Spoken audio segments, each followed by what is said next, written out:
ഇന്ന് ഞാൻ വന്നിട്ടുള്ളത് 1/2 കിലോ തൂക്കം വരുന്ന വൈറ്റ് ഫോറസ്റ്റ് കേക്കിൻ്റെ റെസിപ്പി ആയിട്ടാണ്. കേക്ക് ഉണ്ടാക്കാൻ പഠിക്കുന്നവർക്കൊക്കെ ഈ ഒരു വീഡിയോ എന്തായാലും ഉപകാരപ്രദമാവും. അതോടൊപ്പം തന്നെ വീഡിയോയിലേക്ക് പോകുന്നതിന് മുമ്പ് നമ്മുടെ ചാനൽ ഇതുവരെ സബ്സ്ക്രൈബ് ചെയ്യാത്ത കൂട്ടുകാരുണ്ടെങ്കിൽ ഒന്ന് സബ്സ്ക്രൈബ് ചെയ്യണം കേട്ടോ. തൊട്ടടുത്തുള്ള ബെല്ലൈക്കൻ കൂടി ഒന്ന് എനേബിൾ ചെയ്ത് കഴിയുമ്പോൾ വരുന്ന ഓൾ എന്ന ഓപ്ഷൻ പ്രസ് ചെയ്യാനും കൂടി നിങ്ങൾ മറക്കല്ലേ. ഒത്തിരി പേര് നോട്ടിഫിക്കേഷൻ വരുന്നില്ല എന്ന് പറയുന്നുണ്ട്. ആ ഓൾ എന്ന ഓപ്ഷൻ പ്രസ് ചെയ്താൽ മാത്രമേ നമുക്ക് മൊബൈലിൽ നോട്ടിഫിക്കേഷൻ കിട്ടുള്ളൂ. അതോടൊപ്പം തന്നെ നമ്മുടെ ഫേസ്ബുക്ക് ഗ്രൂപ്പുണ്ട് മന്ന കിച്ചൺ, ഫേസ്ബുക്ക് പേജും ഉണ്ട് മന്ന ഹോം മെയ്ഡ് കേക്ക്സ്. ഇതിൻ്റെ രണ്ടിൻ്റെ ലിങ്ക് താഴെ ഡിസ്ക്രിപ്ഷൻ ബോക്സിൽ ഞാൻ കൊടുക്കാം. മന്ന കിച്ചണിൽ എല്ലാവരും ജോയിൻ ചെയ്യുകയും അതുപോലെ മന്ന ഹോം മെയ്ഡ് കേക്ക്സ് ലൈക്ക് ചെയ്യുകയും കൂടെ ചെയ്യണേ. കേക്ക് ഉണ്ടാക്കാനായിട്ട് ഞാനൊരു ബൗളിലേക്ക് 2 മുട്ട പൊട്ടിച്ചൊഴിച്ചിട്ടുണ്ട്. ഈ മുട്ട ചെറുതായിട്ടൊന്ന് പതഞ്ഞ് വരുന്നത് വരെ നമുക്ക് ബീറ്റ് ചെയ്തെടുക്കാം. അതുപോലെ തന്നെ നമ്മൾ മുട്ട ബീറ്റ് ചെയ്തെടുക്കുന്ന ബൗൾ എപ്പോഴും നല്ല ഡ്രൈ ആയിരിക്കണം. വെള്ളത്തിൻ്റെ അംശമൊക്കെ ഉണ്ടെങ്കിൽ നമുക്ക് മുട്ട നല്ല ഫ്ലഫി ആയിട്ട് കിട്ടില്ല. ആ കാര്യം ഒന്ന് ശ്രദ്ധിക്കണം. മുട്ട ഇവിടെ ചെറുതായിട്ട് പതഞ്ഞ് വന്നിട്ടുണ്ട്. ഈ ഒരു സമയത്ത് ഞാനിതിലേക്ക് പൊടിച്ച് വെച്ചിട്ടുള്ള 1/2 കപ്പ് പഞ്ചസാര ഒരു 2-3 തവണയായിട്ട് ചേർത്ത് കൊടുത്തിട്ട് മുട്ട നല്ല ഫ്ലഫി ആകുന്നവരെ നമുക്ക് ബീറ്റ് ചെയ്തെടുക്കാം. അങ്ങനെ മുട്ടയും പഞ്ചസാരയും നന്നായിട്ട് ബീറ്റായി വന്നിട്ടുണ്ട്. ഈ ഒരു സമയത്ത് ഇതിലേക്ക് നമുക്ക് 1 ടീസ്പൂൺ വാനില എസൻസ് ചേർത്തിട്ട് ഹൈ സ്പീഡിൽ ഒരു 30 സെക്കൻഡ് ബീറ്റ് ചെയ്തെടുക്കാം. മുട്ടയുടെ മണം മാറി കിട്ടാൻ വേണ്ടിയിട്ടാണ് നമ്മൾ ഹൈ സ്പീഡിൽ ഇങ്ങനെ ബീറ്റ് ചെയ്തെടുക്കുന്നത്. ഇനി ഇതിലേക്ക് ഞാനൊരു 1/4 കപ്പ് വെജിറ്റബിൾ ഓയിലാണ് ചേർത്ത് കൊടുക്കുന്നത്. നിങ്ങൾക്ക് ഏത് വെജിറ്റബിൾ ഓയിൽ വേണമെങ്കിലും എടുക്കാം. ഞാനിവിടെ സൺഫ്ലവർ ഓയിലാണ് എടുത്തിട്ടുള്ളത്. അതും ചെറുതായിട്ടൊന്ന് ബീറ്റ് ചെയ്തെടുത്തിട്ടുണ്ട്. ഇനി നമുക്ക് ബീറ്ററിൻ്റെ ആവശ്യമില്ല. ഡ്രൈ ഇൻഗ്രീഡിയൻസ് നമുക്കിതിലേക്ക് അരിച്ച് ചേർത്ത് കൊടുക്കാം. അതിനായിട്ട് അരിപ്പ വെച്ചിട്ട് അതിലേക്ക് ഞാനൊരു 1/2 കപ്പ് മൈദ ഇട്ട് കൊടുത്തിട്ടുണ്ട്. 2 ടേബിൾ സ്പൂൺ പാൽപ്പൊടി കൂടി ചേർത്ത് കൊടുത്തിട്ടുണ്ട്. പാൽപ്പൊടി ചേർത്താൽ നല്ലൊരു ടേസ്റ്റാണ് കേട്ടോ. പാൽപ്പൊടി ഇല്ലയെന്നുണ്ടെങ്കിൽ അതിന് പകരം 2 ടേബിൾ സ്പൂൺ മൈദ കൂടുതലെടുത്താൽ മതിയാവും. ഇനി ഇതിലേക്ക് 1/2 ടീസ്പൂൺ ബേക്കിംഗ് പൗഡറും 1/4 ടീസ്പൂൺ ബേക്കിംഗ് സോഡയും കൂടി ഇട്ട് കൊടുത്തിട്ടുണ്ട്. ഇനി ഇത് നമുക്ക് അരിച്ച് ചേർത്ത് കൊടുക്കാം. ഡ്രൈ ഇൻഗ്രീഡിയൻസ് അരിച്ച് ചേർത്ത് കൊടുത്തിട്ടുണ്ട്. ഇനി നമുക്കിത് കട്ട കെട്ടാതെ നന്നായിട്ട് മിക്സ് ചെയ്തെടുക്കണം. അങ്ങനെ കേക്കിൻ്റെ ബാറ്റർ ഇവിടെ റെഡി ആയിട്ടുണ്ട്. ഇത് നമുക്ക് ബേക്കിംഗ് ടിന്നിലേക്ക് ഒഴിച്ചു കൊടുക്കാം. ഞാനിവിടെ എടുത്തിട്ടുള്ളത് 6 ഇഞ്ചിൻ്റെ ബേക്കിംഗ് ടിന്നാണ്. അതിൽ കുറച്ച് ഓയിൽ ഒഴിച്ചിട്ട് ഒന്ന് സ്പ്രെഡ് ചെയ്തിട്ട് ബട്ടർ പേപ്പർ ഇട്ട് വെച്ചിട്ടുണ്ട്. 180 ഡിഗ്രി സെൽഷ്യസിൽ ഓവൻ 10 മിനിറ്റ് പ്രീ ഹീറ്റ് ചെയ്യാനായിട്ട് വെച്ചിട്ടുണ്ട്. അതിലേക്ക് ഒരു 30 മിനിറ്റാണ് ഞാൻ ബേക്ക് ചെയ്തെടുക്കുന്നത്. ഓവൻ ഇല്ലാത്തവർക്ക് കുക്കറിലും അതുപോലെ സോസ് പാനിലും ഈ ഒരു കേക്ക് റെഡിയാക്കി എടുക്കാം.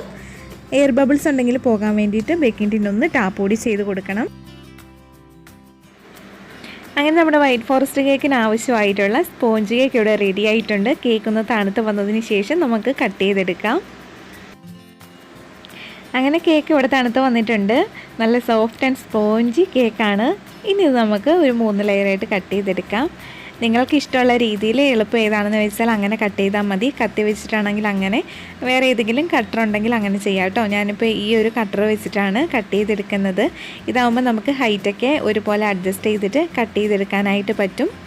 ആദ്യത്തെ ലെയർ കട്ട് ചെയ്തെടുത്തിട്ടുണ്ട്. നല്ല സോഫ്റ്റ് കേക്കാണ് കേട്ടോ, കാണുമ്പോൾ തന്നെ അറിയാമല്ലോ.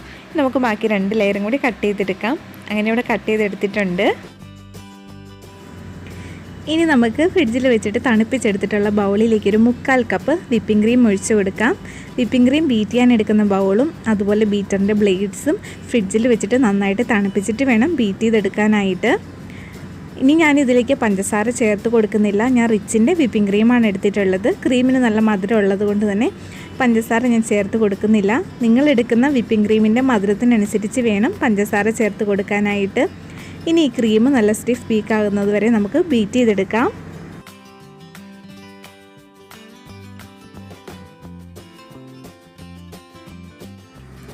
അങ്ങനെ നമ്മുടെ ക്രീം ഇവിടെ നല്ലതുപോലെ തിക്കായി വന്നിട്ടുണ്ട്. ഇനി നമുക്ക് ഐസിങ് ചെയ്യാനായിട്ട് തുടങ്ങാം. അതിനായിട്ട് ഞാനൊരു കേക്ക് ബോർഡ് എടുത്തിട്ടുണ്ട്. 7 ഇഞ്ചിൻ്റെ കേക്ക് ബോർഡാണ് എടുത്തിട്ടുള്ളത്. അതിന് മുകളിലേക്ക് നമുക്ക് കുറച്ച് ക്രീം ഒന്നാക്കി കൊടുക്കാം. അതിനുശേഷം നമുക്ക് ആദ്യത്തെ ലെയർ കേക്ക് വെച്ച് കൊടുത്തിട്ട് അതിലേക്ക് സിറപ്പ് ഒഴിച്ച് കൊടുക്കണം. ഷുഗർ സിറപ്പോ ചെറി സിറപ്പോ ഒഴിച്ച് കൊടുക്കാം. ഞാനിവിടെ ചെറി സിറപ്പാണ് ഒഴിച്ച് കൊടുത്തിട്ടുള്ളത്. അങ്ങനെ സിറപ്പ് ഒഴിച്ച് കൊടുത്തിട്ടുണ്ട്. ഇനി നമുക്ക് ആദ്യത്തെ ലെയറിൽ ക്രീം സ്പ്രെഡ് ചെയ്ത് കൊടുക്കാം. അങ്ങനെ ക്രീം ഇവിടെ സ്പ്രെഡ് ചെയ്ത് കൊടുത്തിട്ടുണ്ട്. ഇനി ഞാനിതിലേക്ക് കുറച്ച് കട്ട് ചെയ്തിട്ടുള്ള ചെറി ഇട്ട് കൊടുക്കുവാണ്. ഇനി നമുക്ക് രണ്ടാമത്തെ ലെയർ കേക്ക് വെച്ച് കൊടുക്കാം. കേക്ക് വെച്ച് കൊടുത്തതിന് ശേഷം ആദ്യം ചെയ്തതുപോലെ തന്നെ സിറപ്പ് ഒഴിച്ച് കൊടുത്തിട്ട് ക്രീം ആക്കി കൊടുക്കണം. ക്രീമിന് മുകളിൽ നമുക്ക് കട്ട് ചെയ്തിട്ടുള്ള ചെറിയും കൂടി ഇട്ട് കൊടുക്കാം.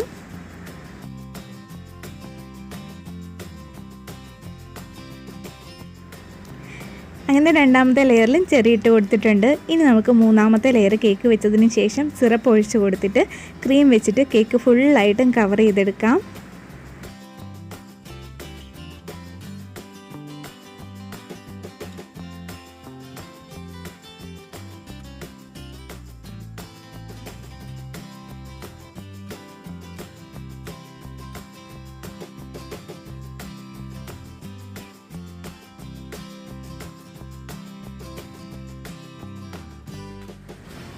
അങ്ങനെ ക്രീം വെച്ചിട്ട് കേക്ക് ഫുള്ളായിട്ടും കവർ ചെയ്തെടുത്തിട്ടുണ്ട്. ഇനി നമുക്ക് തണുക്കാനായിട്ട് ഒരു 15 മിനിറ്റ് ഫ്രിഡ്ജിലേക്ക് മാറ്റി വെക്കാം. അങ്ങനെ കേക്ക് ഒരു 15 മിനിറ്റ് ഫ്രിഡ്ജിൽ വെച്ചിട്ടൊന്ന് തണുപ്പിച്ചെടുത്തിട്ടുണ്ട്. ഇനി പൈപ്പിംഗ് ബാഗിൽ ഞാൻ നോസിൽ നമ്പർ 2 ഇട്ടിട്ട് അതിൽ കുറച്ച് വിപ്പിംഗ് ക്രീം എടുത്ത് ഇതുപോലെ സൈഡിൽ കൂടി റോസ് ഫ്ലവർ വരച്ച് കൊടുക്കുവാണ്. ഞാൻ വെറുതെ ഇങ്ങനെ വരച്ച് കൊടുക്കുന്നതേ ഉള്ളൂ. നിങ്ങളുടെ ഐഡിയക്ക് അനുസരിച്ച് ഡെക്കറേറ്റ് ചെയ്തെടുത്താൽ മതി. അതിൻ്റെ സൈഡിലൊക്കെ ഇങ്ങനെ ഫ്ലവർ വരച്ചിട്ടുണ്ട്. ഇനി ആ നോസിൽ വെച്ച് തന്നെ ഞാൻ വെറുതെ ഇങ്ങനെയൊന്ന് വരച്ച് കൊടുക്കുവാണ്. ഞാൻ വൈറ്റ് ക്രീം വെച്ചിട്ട് തന്നെയാണ് കേട്ടോ വരച്ച് കൊടുക്കുന്നത്. നിങ്ങളുടെ കയ്യിൽ നല്ല പിങ്കോ അല്ലെങ്കിൽ ഗ്രീനൊക്കെ ഉണ്ടെങ്കിൽ വരച്ച് കൊടുക്കുവാണെങ്കിൽ ഒന്നും കൂടി നല്ല രസമായിരിക്കും കാണാൻ. അങ്ങനെ സൈഡിലൊക്കെ ഇങ്ങനെ വരച്ച് കൊടുത്തിട്ടുണ്ട്. ഇനി കേക്കിൻ്റെ മുകളിൽ ഞാൻ കുറച്ച് ഫ്ലവറൊക്കെ ഒന്ന് വരച്ച് കൊടുക്കുവാണ്.